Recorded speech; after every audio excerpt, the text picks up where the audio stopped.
Doctor Mary George madam ഉൾപ്പെടെയുള്ളവർ പ്രതീക്ഷിച്ചതുപോലെ തന്നെ വി.ഡി. സതീശൻ മുഖ്യമന്ത്രിയായിരിക്കുന്നു. ജനവിധി വന്നതു മുതൽ മാഡം ഉൾപ്പെടെ പറയുന്നുണ്ട് സതീഷിനാണ് എന്തുകൊണ്ടും മുഖ്യമന്ത്രിയാകാൻ യോഗ്യനെന്ന്. അതിന്റെ കാരണങ്ങളും മുൻ വീഡിയോകളിൽ മാഡം കൃത്യമായി സൂചിപ്പിച്ചതുമാണ്. ഇപ്പോൾ വി.ഡി. സതീശൻ തന്നെ മുഖ്യമന്ത്രിയായി വരും എന്ന വാർത്ത കേൾക്കുമ്പോൾ എന്താണ് മാഡത്തിന് ആദ്യഘട്ടത്തിൽ പറയാനുള്ളത്? അതായത് ഒരു ചരിത്ര വിജയം, 102 സീറ്റോടുകൂടി UDF ഭരണത്തിൽ വരുന്നു. 1956 ശേഷം, അതായത് കേരളം ഫോം ചെയ്തപ്പെട്ടതിന് ശേഷമുള്ള 24ാമത്തെ മുഖ്യമന്ത്രിയാണ് ഇപ്പോൾ തീരുമാനിക്കപ്പെട്ടത്. അതായത് വ്യക്തി എന്ന പേരിൽ 13ാമത്തെ വ്യക്തി മുഖ്യമന്ത്രി സ്ഥാനത്തേക്ക് വരുന്നത്.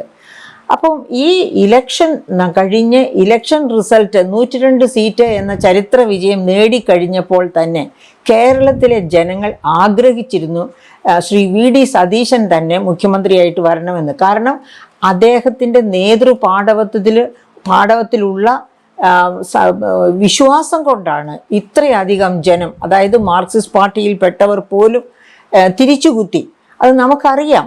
അങ്ങനെ പല മേഖലകളും പൂർണ്ണമായും കോൺഗ്രസിൻ്റെ ചൊൽപ്പടിയിലായി. അപ്പോൾ അതിൻ്റെയൊക്കെ പുറകിലുള്ളത് വി.ഡി. സതീശനുള്ള വിശ്വാസമാണ് എന്ന് പത്രങ്ങളും മാധ്യമങ്ങളും ഒക്കെ നിരീക്ഷിക്കുന്നവർക്ക് വളരെ കൃത്യമായിട്ട് അറിയാമായിരുന്നു. മാത്രവുമല്ല, എനിക്ക് അദ്ദേഹം മുഖ്യമന്ത്രി ആകണം എന്ന് തോന്നിയതിൻ്റെ പ്രധാനപ്പെട്ട കാരണം ഈ കഴിഞ്ഞ 5 വർഷം എങ്ങനെയാണ് അദ്ദേഹം ഒരു പ്രതിപക്ഷ നേതാവ് എന്ന രീതിയിൽ ഇടതുപക്ഷ ഗവൺമെൻറ്റിനെ വല്ലാതെ, അതായത് പ്രശ്നങ്ങൾ അവർ സൃഷ്ടിക്കുന്ന പ്രശ്നങ്ങൾ അവരുടെ മുൻപിൽ കൃത്യമായിട്ട് അവതരിപ്പിച്ച് അത് ജനപക്ഷത്ത് നിന്നുകൊണ്ട് അതിൻ്റെ പരിഹാരം കാണാനുള്ള ശ്രമങ്ങൾ നടത്തിയ ശക്തമായ ഒരു എതിരാളി എന്ന രീതിയിലാണ് അദ്ദേഹം പ്രതിപക്ഷത്ത് പ്രവർത്തിച്ചത്. അദ്ദേഹം ഇടപെട്ട ഓരോരോ കാര്യങ്ങളും നമുക്കിപ്പോൾ എടുത്തു പറയാൻ പറ്റില്ല.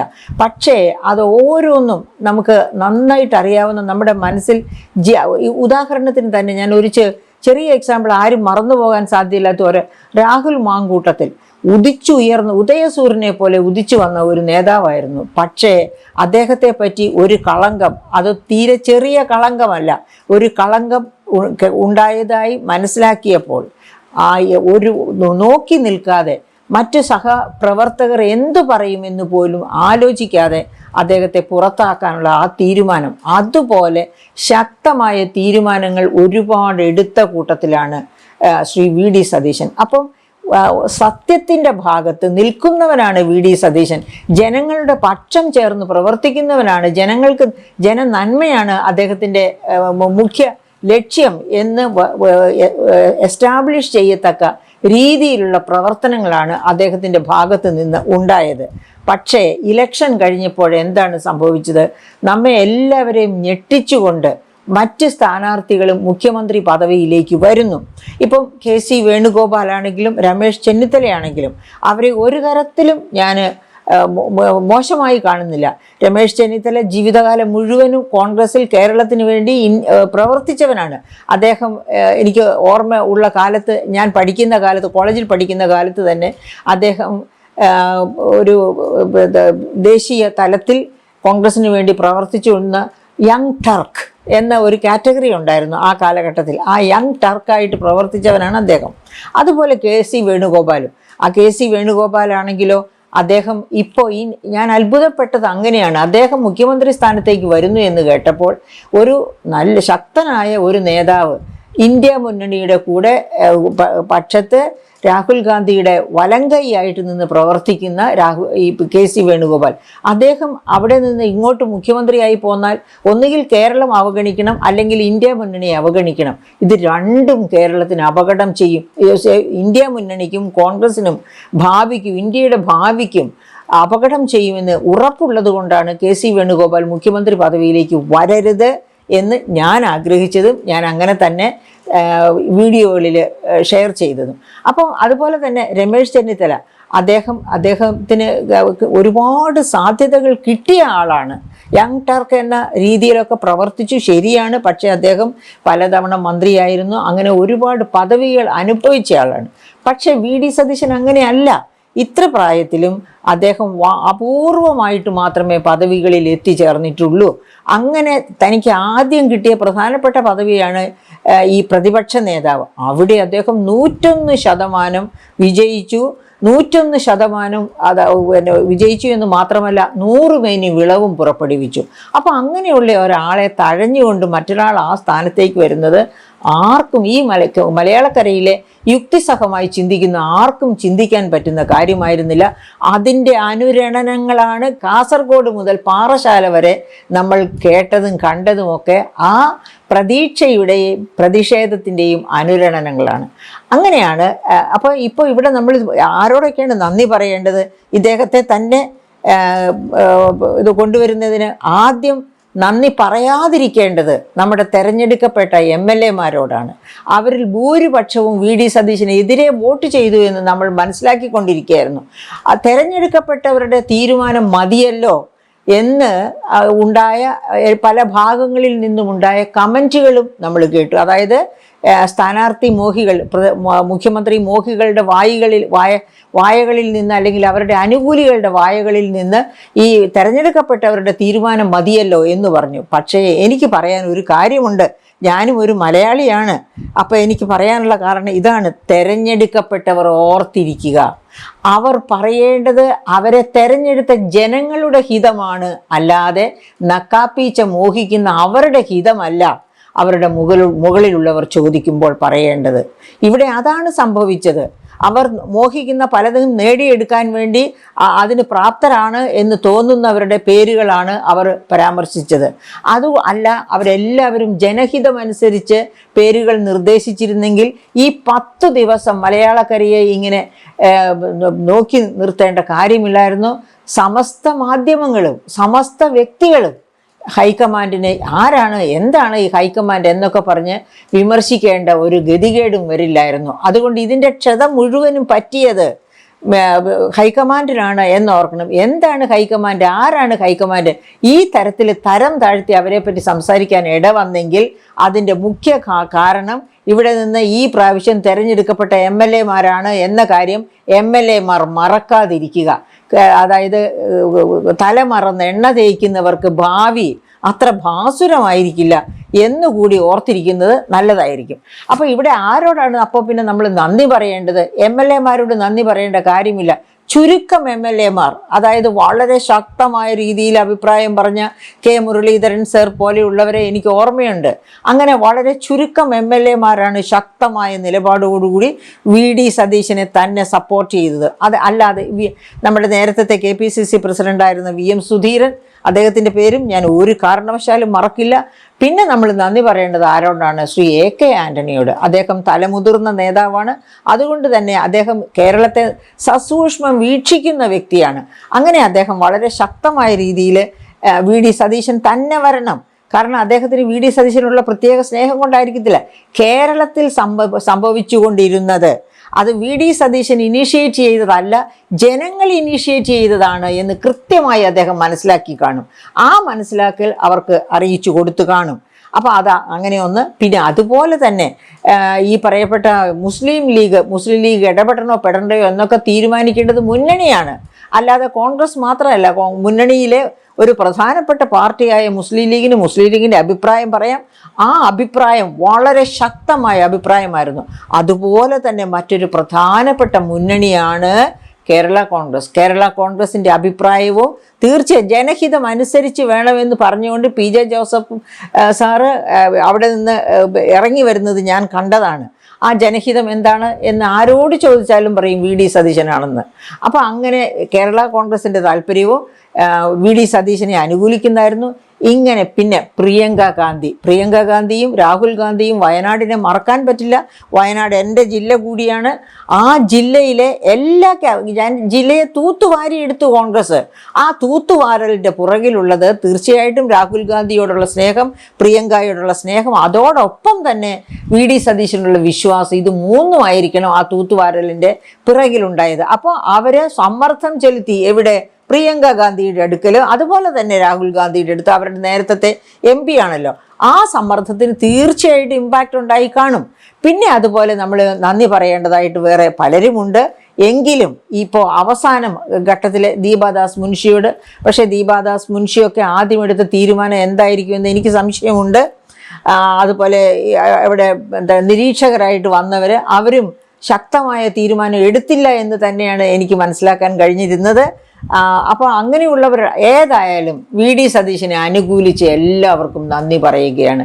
ഈ നാട്ടിലെ മുഴുവൻ ജനങ്ങളുടെയും പേരിൽ നന്ദി പറയുകയാണ്. കാരണം വി.ഡി. സതീശൻ ഇന്ന് കേരളത്തിൻ്റെ അനിവാര്യനായ മുഖ്യമന്ത്രിയാണ്. അത് വരും നാളുകളിൽ മലയാള മക്കൾ കാണും. ഓക്കെ, ഈ വി.ഡി. സതീശൻ വരുന്നതിൽ ഒരു പൊളിറ്റിക്സും ഉണ്ടല്ലോ. കെ.സി. വരും എന്നായിരുന്നല്ലോ ആദ്യഘട്ടം മുതൽ പലരും പറഞ്ഞിരുന്നത്. കഴിഞ്ഞ ദിവസം രാത്രി വരെയും ആ ഒരു പ്രതീക്ഷ പലരും നിലനിർത്തിയിരുന്നു. എങ്കിലും ജനത്തിന്റെ പ്രതിഷേധം ഭയന്ന് AICC തീരുമാനം മാറ്റി എന്ന് കരുതാനാകുമോ? എങ്ങനെയാണ് മാഡം ഈ വി.ഡി. സതീശന്റെ വരവിനെ നോക്കിക്കാണുന്നത്? അങ്ങനെ തന്നെയാണ്. കെ.സി. വരുമെന്ന് തന്നെ പറഞ്ഞിരുന്നു. കെ.സി. വന്നിരുന്നു എങ്കിൽ ഇവിടെ ഒരുപാട് ജനങ്ങൾ എന്നോട് തന്നെ വീഡിയോയിൽ എന്നോട് തന്നെ ടെലിഫോണിൽ എന്തുമാത്രം ടെലിഫോൺ കോൾസ്, എനിക്ക് വേറെ ഒന്നിലും കോൺസെൻട്രേറ്റ് ചെയ്യാൻ പറ്റാത്ത രീതിയിൽ എന്നെ വിളിച്ച് എൻ്റെ പ്രിയ സുഹൃത്തുക്കളും ഈ വീഡിയോയൊക്കെ കാണുന്നവരും വിളിച്ചിരുന്നു. എന്നിട്ട് എന്തുകൊണ്ടാണ് ഇങ്ങനെ ഒരു തീരുമാനം? അപ്പം ഞാൻ പറഞ്ഞു, ഞാനൊരു പാവം, എനിക്ക് എന്ത് പറയാൻ പറ്റും, ഞാൻ വല്ല വീഡിയോ ചെയ്യുമെന്ന് വിചാരിച്ചുകൊണ്ട് പിന്നെ മുഖ്യമന്ത്രിയെ തിരഞ്ഞെടുക്കുന്ന ആരാ, അത് തീരുമാനിക്കുന്ന ആരാ എന്നൊക്കെ ചോദിച്ചാൽ എന്നോടൊരു അഭിപ്രായം പോലും ആരും ചോദിക്കാറില്ല. ഞാൻ ഈ വീഡിയോ ചെയ്യുന്നതല്ലാതെ രാഷ്ട്രീയത്തിലുള്ള ആരെങ്കിലും എന്നോട് എന്തെങ്കിലും അഭിപ്രായം പോലും ചോദിക്കാറില്ല. അപ്പോൾ പക്ഷേ എനിക്ക് പറയാനുള്ളത് ഞാൻ തുറന്നു പറയാറുണ്ട് വീഡിയോ വഴി, അതല്ലാതെ രാഷ്ട്രീയക്കാരുടെ മുൻപിലല്ല. അത് രാഷ്ട്രീയക്കാർ കാണുന്നുണ്ടാവും എന്ന് മാത്രമേ ഉള്ളൂ എന്ന് ഒരുപാട് പേരോട് ഞാൻ ഉത്തരം പറഞ്ഞു. ഇന്ന് തന്നെ രാവിലെ ഈ 12 മണിക്ക് ശേഷം ഈ വീഡിയോയിൽ വന്നിരിക്കുമ്പോൾ ഞാൻ ഫോൺ മാറ്റി വെച്ചിട്ടാണ് വന്നിരിക്കുന്നത്, അല്ലെങ്കിൽ എനിക്ക് തെരുതെരെ കോൾ വരും അത് കാരണം കൊണ്ട്. അപ്പോൾ അതായത് എൻ്റെ അഭിപ്രായം കെ.സി. ജനങ്ങളെ വഞ്ചിക്കുകയായിരുന്നു സത്യത്തിൽ ചെയ്തത്. കാരണം MP-മാർ മത്സരിക്കേണ്ട എന്നൊരു തീരുമാനം എടുത്തപ്പോൾ കെ.സി. ഉണ്ടായിരുന്നല്ലോ ഹൈക്കമാൻഡിൽ. അങ്ങനെ എടുത്ത തീരുമാനം എടുത്തു. അങ്ങനെ MP-മാരെ മത്സരിക്കാൻ സമ്മതിച്ചില്ല. അവസാനം ഇത്ര നല്ല ഭൂരിപക്ഷത്തോടെ ജയിച്ചു വന്നപ്പോൾ കെ.സിക്ക് പിന്നെ മുഖ്യമന്ത്രിയാകണം. പറയുന്നത് എന്തൊരു ജനവഞ്ചനയാണ്! അത് ഒരു കാരണവശാലും ഹൈക്കമാൻഡിൽ നിന്നും അതിനൊരു അനുകൂല നിലപാട് ഉണ്ടാകാൻ പാടില്ല. കെ.സി. അങ്ങനെ ആവശ്യപ്പെടാനും പാടില്ല. കാരണം കേരളത്തിലെ ജനങ്ങൾ ഓർക്കുക, സാക്ഷരതയിൽ ഒന്നാമത് നിൽക്കുന്ന സംസ്ഥാനമാണ് കേരളം. അങ്ങനെയുള്ള ഒരു കേരളത്തിൽ ഒരിക്കലും കെ.സി. അങ്ങനെ ആവശ്യപ്പെടാൻ പാടില്ലായിരുന്നു. അദ്ദേഹം കഴിവില്ലാത്തവനായതുകൊണ്ടല്ല, പക്ഷേ താൻ തന്നെ MP-മാരാരും പിന്നെ മത്സരിക്കരുത് എന്ന് പറയുന്ന കമ്മിറ്റിയിൽ അദ്ദേഹം ഉണ്ട്. എന്നിട്ട് ആ കമ്മിറ്റിയുടെ തീരുമാനം അനുസരിച്ചാണ് പല MP-മാർക്കും ഇവിടെ കേരളത്തിൽ മന്ത്രിമാരാകാൻ മോഹമുണ്ടായിരുന്നു. അവർക്കൊക്കെ പിന്നെ അതുകൊണ്ട് മത്സരിക്കാൻ പറ്റിയില്ല. അങ്ങനെ അവരെയൊക്കെ വകഞ്ഞു മാറ്റി പിന്നെ മത്സരിക്കാൻ സമ്മതിക്കാതിരുന്നിട്ട് അവസാനം ഇത്ര വലിയ വിജയം ഇവരാരും പ്രതീക്ഷിച്ചില്ല. പക്ഷേ സതീശൻ പ്രതീക്ഷിച്ചു. അതുകൊണ്ടാണല്ലോ അദ്ദേഹം 100-ലേറെ സീറ്റ് കിട്ടിയില്ലെങ്കിൽ വനവാസത്തിന് പോകുമെന്ന് ദൃഢനിശ്ചയം ചെയ്യാൻ തയ്യാറായത്. അപ്പോൾ അതായത് കഷ്ടപ്പെട്ടവന് വി.ഡി. സതീശൻ കഷ്ടപ്പെട്ടു. ആ കഷ്ടപ്പാടിൻ്റെ ഫലം തനിക്ക് കിട്ടുമെന്നറിയാമായിരുന്നു. മറ്റുള്ളവർ അതുപോലെ കഷ്ടപ്പെട്ടിട്ടില്ല. അതുകൊണ്ടാണ് അവർക്ക് ആ ഒരു അത്ര വലിയ ശുഭാപ്തി വിശ്വാസം ഇല്ലാതിരുന്നത്. പക്ഷെ അങ്ങനെ വലിയ മഹാവിജയം നേടിയപ്പോഴാണ് താങ്കൾക്ക് മുഖ്യമന്ത്രിയാകണമെന്ന മോഹം ഉണ്ടാകുന്നത്. കെ.സി. വേണുഗോപാൽ അതിലേക്ക് വരുന്നത്. അപ്പം കെ.സി. വേണുഗോപാൽ ഹൈക്കമാൻഡിനോട് ചേർന്ന് നിൽക്കുന്ന ഒരു വ്യക്തിയാണ് എന്നതുകൊണ്ട് തന്നെ ഹൈക്കമാൻഡിൽ എനിക്ക് മുഖ്യമന്ത്രിയാകണമെന്ന ഒരാഗ്രഹം പറഞ്ഞാൽ നോ എന്ന് പറയാനുള്ള തൻ്റെ ഇടം, പക്ഷേ ആ തൻ്റെ ഇടം മിസ്റ്റർ രാഹുൽ ഗാന്ധി കാണിക്കണമായിരുന്നു. അദ്ദേഹം ഇന്ത്യയുടെ പ്രധാനമന്ത്രിയാകേണ്ടവനാണ്, ഇന്ത്യ മുന്നണിയുടെ തലപ്പത്തിരിക്കുന്നവനാണ്. അപ്പോൾ അങ്ങനെയുള്ള ആൾക്കാർ ചിലപ്പോൾ തീരുമാനങ്ങൾ എടുക്കുന്നത് വളരെ ശക്തമായതും മറ്റുള്ളവർക്ക് നിശിതമായ വിമർശനം കിട്ടുന്നതുമായ തീരുമാനങ്ങൾ എടുക്കേണ്ടി വരുമ്പോൾ എടുക്കണം. അങ്ങനെ എടുക്കാതിരുന്നത് തെറ്റിപ്പോയി എന്ന് തന്നെയാണ് എൻ്റെ അഭിപ്രായം. എന്തായാലും കെ.സി. ഇങ്ങനെ ഒരു മനമാറ്റം കാണിച്ചത് ശരിയായില്ല. കെ. സുധാകരനോ ആര് വേണമെങ്കിലും അദ്ദേഹത്തെ സപ്പോർട്ട് ചെയ്യട്ടെ. സപ്പോർട്ട് ചെയ്യാൻ കുറേ വിഡ്ഢികളെ കിട്ടി എന്നതുകൊണ്ട് മാത്രം താൻ അതിന് പോകണം. തൻ്റെ തന്നെ പഴയ തീരുമാനങ്ങളെ തിരുത്തിക്കൊണ്ട് താൻ തന്നെ ഇങ്ങനെ ഒരു തെറ്റ് ചെയ്യണമെന്ന് വിചാരിച്ചതടുത്താണ് കെ.സിക്ക് തെറ്റുപറ്റിയത്. ആ തെറ്റാണ് ജനഹിതം മനസ്സിലാക്കിയ രാഹുൽ ഗാന്ധിയും അതുപോലെ തലപ്പത്ത് ഉള്ള, അതായത് ഹൈക്കമാൻഡിനോട് ഒത്തു നിൽക്കുന്ന, ഹൈക്കമാൻഡിൽ നിന്ന് നമ്മൾ വിളിക്കുന്ന അവരെല്ലാവരും കൂടി ഇപ്പോൾ തിരുത്തിയിരിക്കുന്നത്. അതുകൊണ്ട് കെ.സി. വേണുഗോപാൽ ശാന്തനായിരിക്കട്ടെ. വേണുഗോപാലിന് സമാധാനിക്കാനുണ്ട്. അദ്ദേഹം ഹൈക്കമാൻഡിൽ നിന്ന് വിട്ടുപോന്നാൽ ഇന്ത്യ മുന്നണിയെ അത് അശക്തമാക്കും തീർച്ചയായിട്ടും. അപ്പോൾ ഇന്ത്യ മുന്നണി ശക്തിപ്പെടാതിരുന്നാൽ എന്താണ്? അത് BJPയുമായി ബാന്ധവം ഉറപ്പിക്കുന്നതിന് തുല്യമാണ്. അതായത് BJP കോൺഗ്രസിനെ ഇല്ലായ്മ ചെയ്യുക എന്നതാണ് BJPയുടെ താല്പര്യം. ആ BJPയുടെ താല്പര്യത്തിനനുസരിച്ച് കോൺഗ്രസിനെ ഇല്ലായ്മ ചെയ്യാനുള്ള ഒരു പാതയായി തീർന്നേനെ ഈ പ്രാവശ്യം KCയെ ഇവിടെ മുഖ്യമന്ത്രിയായി പ്രതിഷ്ഠിച്ചിരുന്നെങ്കിൽ. എങ്ങനെയാണ് സംഭവിക്കാൻ പോവുക? KC 6 മാസം കഴിയുമ്പോൾ